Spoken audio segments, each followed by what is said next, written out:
St. Paul. Mr.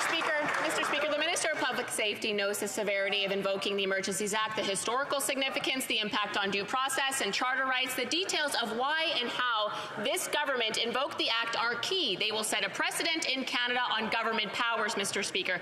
And I'm sure the Minister would agree there is no room for being misunderstood when setting historical precedent. There is also no room for hiding cabinet documents from Justice Rouleau's inquiry. Will the Liberal government waive cabinet confidence and release the documents to Justice Rouleau?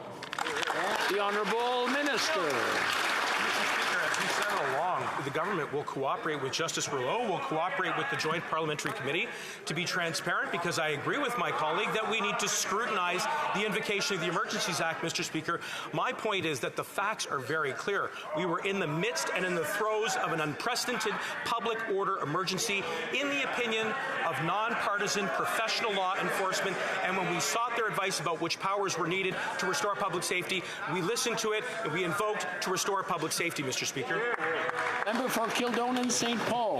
The Minister's being a bit vague on my question of whether his government's going to release the documents, and the question of cabinet confidence is critical to the Rouleau inquiry, as argued by former clerk of the Privy Council, who said cabinet confidence, quote, should not be utilized to impede the search of the truth where the validity of government action is seriously contested and the law demands that it be reviewed, as is the case with the recent declaration of emergency in response of the trucker convoy protests and blockade. So in other words, this is a really big deal, Mr. Speaker. Will the Liberals respect Justice Rouleau's request and hand over the cabinet documents, yes or no? Great question.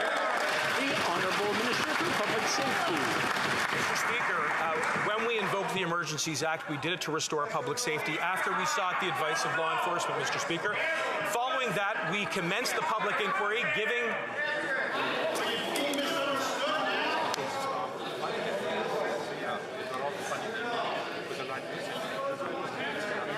I'm sure the Honourable Member for Kildonan St. Paul missed the first part, so maybe start right from the top, Mr. Minister.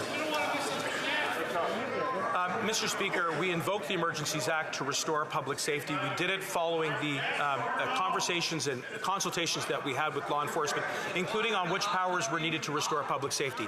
At the conclusion of it, we revoked the Emergencies Act, and as part of that, we're now participating in an exercise of transparency, including with Judge Rouleau, who has the power to compel witnesses, documents, including classified information. Of course, the government will cooperate because we agree that the Act should be scrutinized so that it is never abused, Mr. Speaker, and we will always follow that principle. Thank you. The Honourable Member for La Pointe de l'Île.